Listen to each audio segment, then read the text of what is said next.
ಮಂಜೇಶ್ವರದ ಕುಂಜತ್ತೂರಿನಲ್ಲಿ ಕಳೆದ 14 ವರ್ಷಕ್ಕೆ ಮೊದಲು ಸ್ಥಾಪನೆಗೊಂಡ ದಾರುಸ್ಸಲಾಂ ಸಲಫಿ ಜುಮಾ ಮಸೀದಿ ಹಾಗೂ ಮದ್ರಸಾ ಸೊಸೈಟಿಯ ಅಧೀನದಲ್ಲಿ ಹಾಗೂ ಮಂಗಳೂರಿನಲ್ಲಿ ಕಾರ್ಯಾಚರಿಸುತ್ತಾ ಇರುವ ಹೆಸರಾಂತ ದಾರುಲ್ ಐಮನ್ ವಿದ್ಯಾಸಂಸ್ಥೆಯ ಸಹಕಾರದೊಂದಿಗೆ ಮಸೀದಿಯ ಕಟ್ಟಡದಲ್ಲೇ ದಾರುಸ್ಸಲಾಂ ಪ್ರೀ ಸ್ಕೂಲ್ ಉದ್ಘಾಟನೆಗೊಂಡಿತು. ಮಸೀದಿ ಸಭಾಂಗಣದಲ್ಲಿ ಮಂಜೇಶ್ವರ ಗ್ರಾಮ ಪಂಚಾಯತ್ ಅಜೀಜ್ ಹಾಜಿಯವರ ಅಧ್ಯಕ್ಷತೆಯಲ್ಲಿ ನಡೆದ ಉದ್ಘಾಟನಾ ಕಾರ್ಯಕ್ರಮದಲ್ಲಿ ಮಂಜೇಶ್ವರ ಬ್ಲಾಕ್ ಪಂಚಾಯತ್ ಅಧ್ಯಕ್ಷ ಎಕೆಎಂ ಅಶ್ರಫ್ ರವರು ರಿಬ್ಬನ್ ಕತ್ತರಿಸಿ ಪ್ರೀ ಸ್ಕೂಲ್ ಕೊಠಡಿಯನ್ನ ಉದ್ಘಾಟಿಸಿದ್ರು.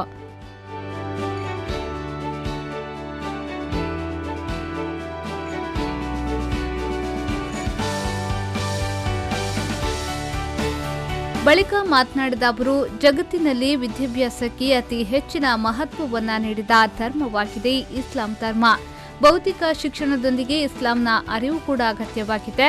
ಈ ನಿಟ್ಟಿನಲ್ಲಿ ನೂತನವಾಗಿ ಆರಂಭಗೊಂಡ ದಾರುಸ್ಸಲಾಂ ಫ್ರೀ ಸ್ಕೂಲ್ ಉತ್ತಮ ಹಾದಿಯತ್ತ ಸಾಗಲಿ ಎಂದು ಶುಭ ಹಾರೈಸಿದ್ರು.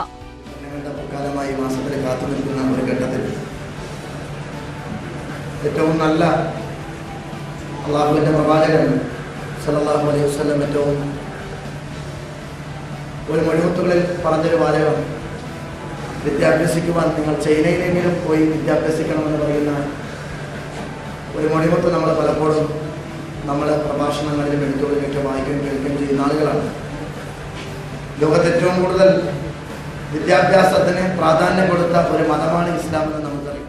ಬಳಿಕ ಮುಖ್ಯ ಅತಿಥಿಯಾಗಿ ಆಗಮಿಸಿದ ಕಾಸರಗೋಡು ಜಿಲ್ಲಾ ಪಂಚಾಯತ್ ಸ್ಥಾಯಿ ಸಮಿತಿ ಅಧ್ಯಕ್ಷ ಹರ್ಷಾದ್ ಬರ್ಕಾಡಿ ಮಾತನಾಡಿ, ಸಣ್ಣ ಪ್ರಾಯದಲ್ಲಿ ಇಸ್ಲಾಂ ವಿದ್ಯಾಭ್ಯಾಸದೊಂದಿಗೆ ಭೌತಿಕ ಶಿಕ್ಷಣವನ್ನ ನೀಡಿ ಮಕ್ಕಳನ್ನ ವಿದ್ಯಾಭ್ಯಾಸದತ್ತ ಆಕರ್ಷಣೆಯಾಗುವಂತಹ ರೀತಿಯಲ್ಲಿ ಪ್ರೋತ್ಸಾಹವನ್ನ ನೀಡುತ್ತಿರುವ ದಾರುಸ್ಸಲಾಂ ಸೊಸೈಟಿ ಪದಾಧಿಕಾರಿಗಳ ಕಾರ್ಯ ಶ್ಲಾಘನೀಯ ಎಂದು ಹೇಳಿದರು.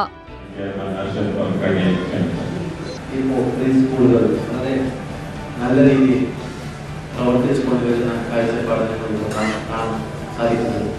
മുമ്പൊക്കെ ഒരു LKG UKG മാത്രമായി പേര് വെച്ചുകൊണ്ടാണ് എഡ്യൂക്കേഷൻ തുടങ്ങാറുള്ളത്. പക്ഷേ ഇപ്പം അങ്ങനെയല്ല.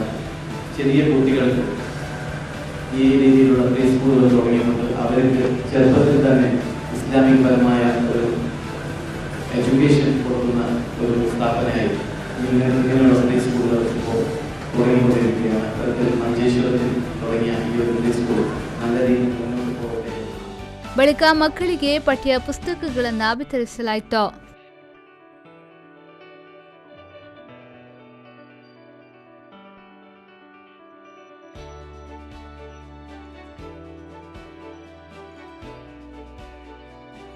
ವೇದಿಕೆಯಲ್ಲಿ ದಾರುಸ್ಸಲಾಂ ಸಲಾಫಿ ಮಸೀದಿ ಅಧ್ಯಕ್ಷ ಕೆಎಚ್ ಅಬುಬಕರ್, ಕಾರ್ಯದರ್ಶಿ ನೌಶಾದ್ ಅಬುಬಕರ್, ಕೋಶಾಧಿಕಾರಿ ರಜಾಕ್, ಮೊಯ್ದೀನ್ ಹುಸೇನ್, ಅಸ್ಗರ್ ಅಹಮದ್, ಮಾಜಿ ಪಂಚಾಯತ್ ಅಧ್ಯಕ್ಷ ಯುಎ ಖಾದರ್, ಮಹಿಳೆಯರು, ಪುರುಷರು ಸೇರಿದಂತೆ 100 ಮಂದಿ ಕಾರ್ಯಕ್ರಮದಲ್ಲಿ ಪಾಲ್ಗೊಂಡಿದ್ರು.